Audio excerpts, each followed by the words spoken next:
আসসালামু আলাইকুম বন্ধুরা, সবাই কেমন আছেন? দেখুন, কম খরচে কিভাবে একটি কোয়েল পাখি এবং কবুতরের ঘর তৈরি করতেছি। অনেকদিন থেকেই আমার একটা পরিকল্পনা ছিল, আমি ছোট পরিসরে কিছু কোয়েল পাখি পালবো এবং পাশে কিছু বাজিকার পাখি এবং উপরে কবুতর। এই জন্য আমি একটা প্ল্যান করলাম। তারপর আমার পাশের পাশের আঙ্কেলকে নিয়ে আসলাম। নিয়ে আসার পরে তাকে বললাম আমি এইভাবে এইভাবে করতে চাই। তারপর সে সব কিছু বোঝার পরে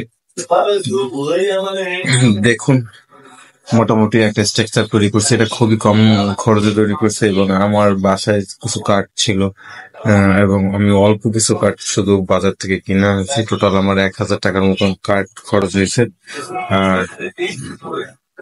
লোহা, 2 কেজি লোহা, এই আর তেমন কিছু লাগেনি। আর উপরে টিন লাগবে, চারপাশে নেট লাগবে। সব মিলিয়ে 3-4 হাজার টাকার মধ্যে সব কিছু হয়ে যাবে আশা করি।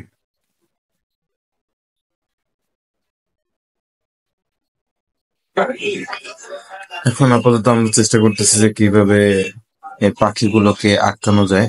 তাই ভিতর থেকে একটা নেট সেট করে দিচ্ছি এবং এই পাশ থেকে আরেকটা দিয়ে দেব, যেন পাখিগুলো কোনোভাবেই বেরোতে না পারে এবং পয়েন্ট অনুযায়ী সবগুলো আটকে দেবে। দেখুন, আমি নিচ থেকে দুই পাশে সবকিছু আটকে দিছি। এখন উপরে থাকবে কবুতর, আর এই দেখুন, এই যে এটার ভিতরে থাকবে পাখি।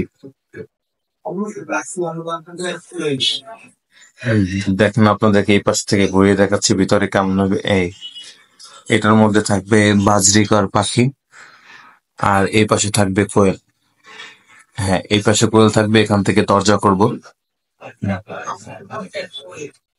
দরজা করার জন্য সবকিছু রেডি করতেছি। দেখুন, সবকিছু করা, এই দেখুন, এখন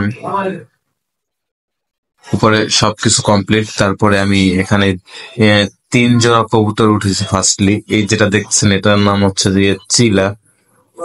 আর ওই পাশে ওই সাদা ওই জোড়া হচ্ছে লটন, আর এক জোড়া হচ্ছে কাগজি। তো কম খরচে আমার ঘরটা তৈরি হয়ে গেছে একেবারে, উম, এবং কম সময়ের মধ্যে। দেখুন,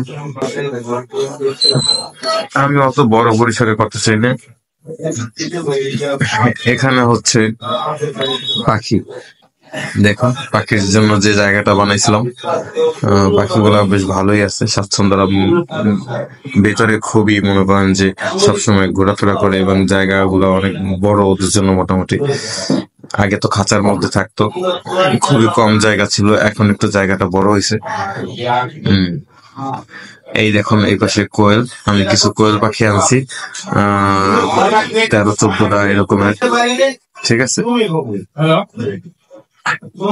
এগুলো দিয়ে শুরু করলাম আমার কোয়েল পাখির খামার। তারপর দেখি এখনো ডিম পাড়তে শুরু করে নাই।